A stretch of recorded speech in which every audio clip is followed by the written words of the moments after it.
into a country, we need to approach this a little differently. We have 12,000 diplomats in our services. We ought to use a little bit of diplomacy once in a while. Okay. Just a reminder again, that little friendly beep is when you wrap up. Senator Santorum, you have a very different thought about the threat from Iran. For several years, according to U.S. military leaders, Iran has provided training, funding, and lethal arms to jihadists killing American soldiers in Iraq and Afghanistan. Are those acts of war? They have been continually. They just tried to plan an attack here in this country, killing the Saudi ambassador. They've been at war with us since 1979. The IEDs that have killed so many soldiers, they're manufactured in Iran. Iran is not any other country. It's a country that is ruled by the equivalent of Al-Qaeda on top of this country. They are a radical theocracy. The principal virtue of the Islamic Republic of Iran, according to President Ahmadinejad, is not freedom, opportunity, it's martyrdom. The idea, Ron, that mutual assured destruction, like the policy during the Cold War with the Soviet Union, would work on Iran when their principal virtue is martyrdom, is mutual assured destruction with respect to Iran would not be any kind of idea of preventing a war. It would be an inducement to war. This is what their objective is. Their objective is to, in fact, create a calamity. This is what their theology teaches. They believe that it is their mission to take on the West. They don't hate us because of what we do or the policies we have. They hate us because of who we are and what we believe in. And we need to make sure that they do not have a nuclear weapon. And we should be working with the State of Israel right now. We should use covert activity, and we should be planning a strike against their facilities and say, if you do not open up those facilities and not close them down, we will close them down for you.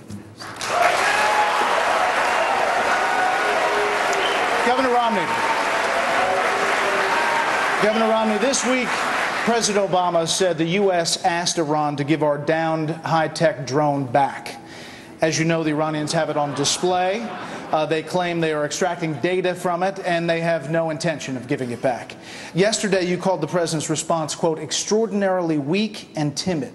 Now, in your book, you write, quote, weakness invites challenges, acts of intimidation, acts of aggression, and sometimes war. So in this case, are President Obama's actions inviting war? Absolutely. Does timidity and weakness invite aggression on the part of other people? Absolutely. A strong America. A strong America is the best ally peace has ever known. This is a president with the spy drone being brought down. He says, pretty please?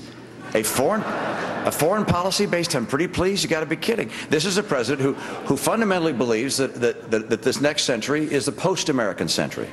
Perhaps it's going to be the Chinese century. He's wrong. It has to be the American century. America has to lead the free world.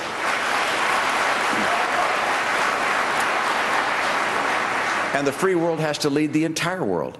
The right course under President Obama's plans is to shrink our military, thinking somehow if we appease or accommodate the tyrants of the world, that the world will be safer. He's wrong.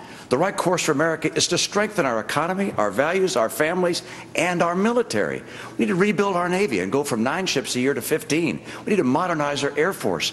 We need 100,000 new additional troops in our military. We need to take care of our veterans in the way they deserve. It is time for us to recognize once again, a strong military does not create war. A strong America prevents people from trying to test us around the world. Congresswoman Bachmann. Today is the official end of the U.S. military operations in Iraq, and there is real concern, as you know, about growing Iranian influence inside Iraq. Also, the Deputy Prime Minister there has expressed concerns about the country possibly slipping into civil war. Are there any circumstances as president where you would send U.S. troops back into Iraq? Well, I think clearly the biggest mistake that President Obama has made, and there are many when it comes to foreign policy, has been the decision that he made regarding Iraq. He was essentially given on a silver platter victory in Iraq, and he's choosing intentionally to lose the peace. And we all know what's going to happen. We know that Iran is going to be the hegemon and try to come into Iraq and have the dominant influence, and then Iraq will essentially have dominance from the Persian Persian Gulf all the way to the Mediterranean through its ally Syria. And with all due respect to Ron Paul, I think I have never heard a more dangerous answer for American security than the one that we just heard from Ron Paul. And I'll tell you the reason why. And the reason why I would say that is because we know without a shadow of a doubt that Iran will take a nuclear weapon. They will use it to wipe our ally Israel off the face of the map, and they've stated they will use it against the United States of America. Look no further than the Iranian Constitution, which states unequivocally that their mission is to extend jihad across the world and eventually to set up a worldwide caliphate. We would be fools and knaves to ignore their purpose and their plan. Congressman Paul.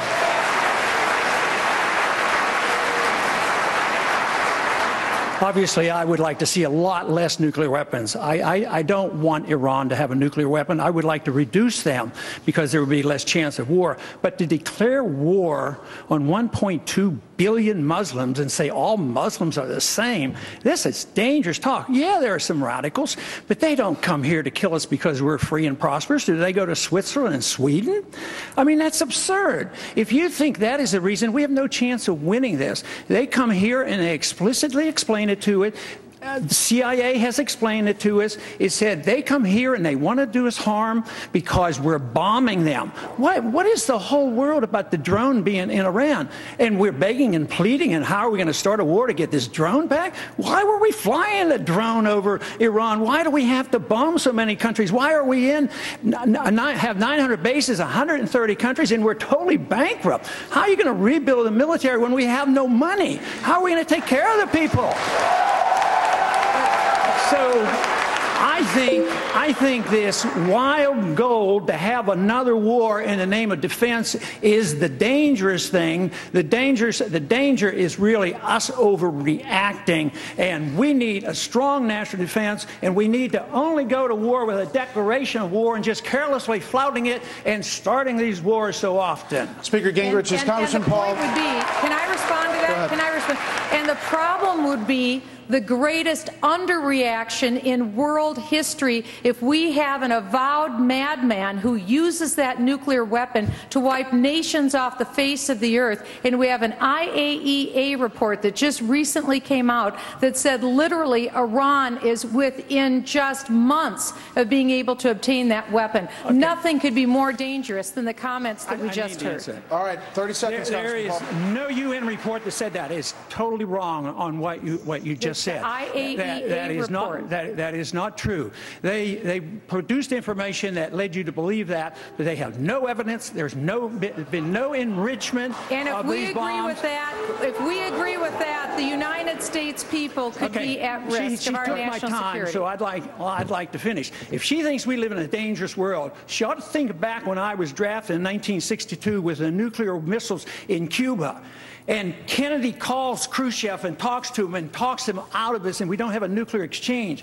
And you're trying to dramatize this, that we have to go and treat Iran like we've treated Iraq and kill 1 million Iraqis, and 8,000 some Americans have died since we've gone to war. You cannot solve these problems with war. You can solve the problems if we follow our Constitution, go to war, only when we declare the war, go in and win them and get them over with, instead of this endless fighting and this endless attitude that we have enemy all around the world. But as President, I stand on the side of peace. Thank you. For the American people. We've been pretty liberal with our friendly ding. Mr. Speaker, you have been openly critical of the United Nations. For example, on the topic of Palestinian efforts for statehood at the UN, you said, quote, "We don't need to fund a corrupt institution to beat up on our allies." In a Gingrich administration, would the United States leave the UN? No, but we would dramatically reduce our reliance on it, and we'd confront certain realities. People talk about a peace process. 11 missiles were fired into Israel last month. Last month. Over 200 missiles have been fired into Israel this year. Do you think if we had 11 missiles fired into the United States, we'd have, well, with this president, he might well say, gee, maybe we could communicate and you would like us more. But I don't think there's, I think most of us, most Americans would say, if you're firing missiles at me, that may not be a very good gesture, okay? The United Nations camps that we have helped fund have been training grounds for terrorism.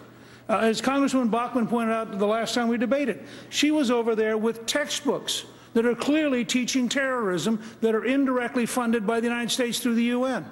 We have no obligation to lie and every obligation to tell the truth about how bad the UN bureaucracy is and why it ought to be fixed, or we ought to radically cut what we're paying.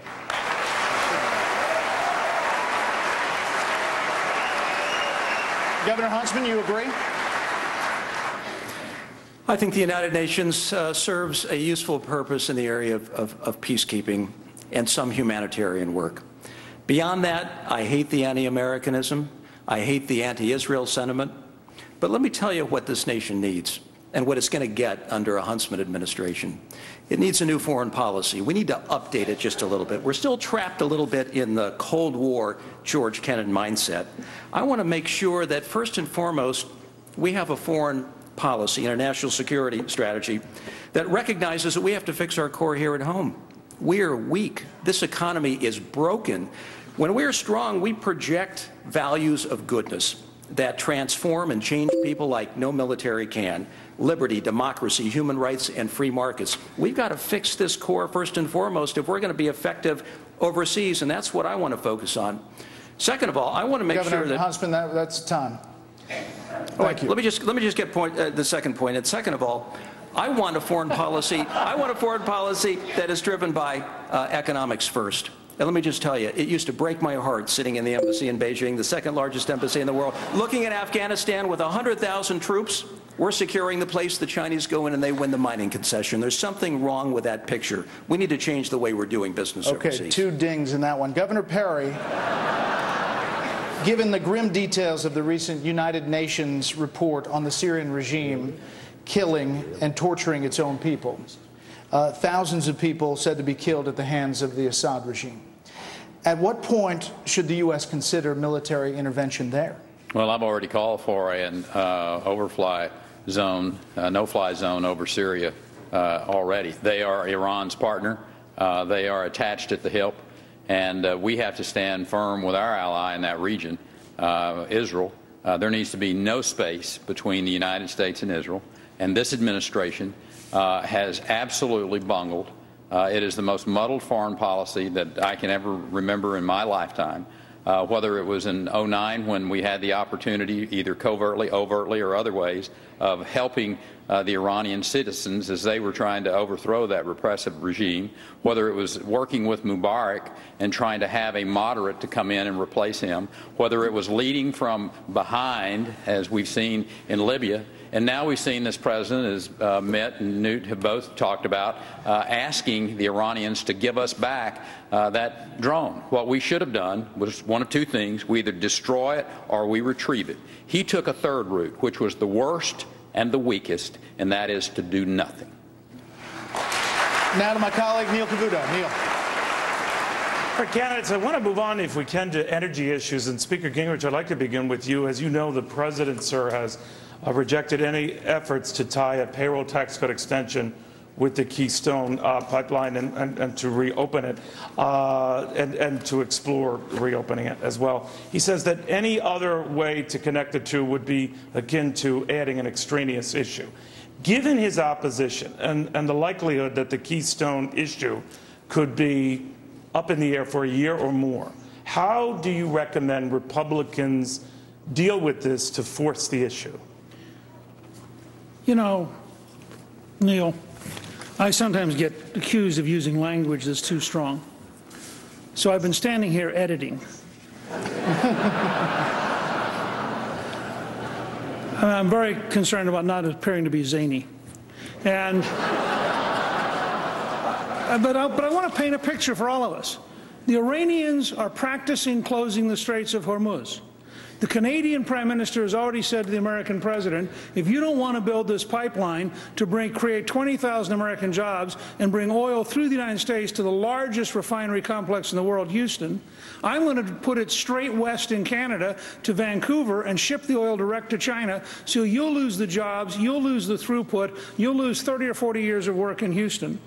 And the President of the United States cannot figure out that it is, I'm using mild words here, utterly irrational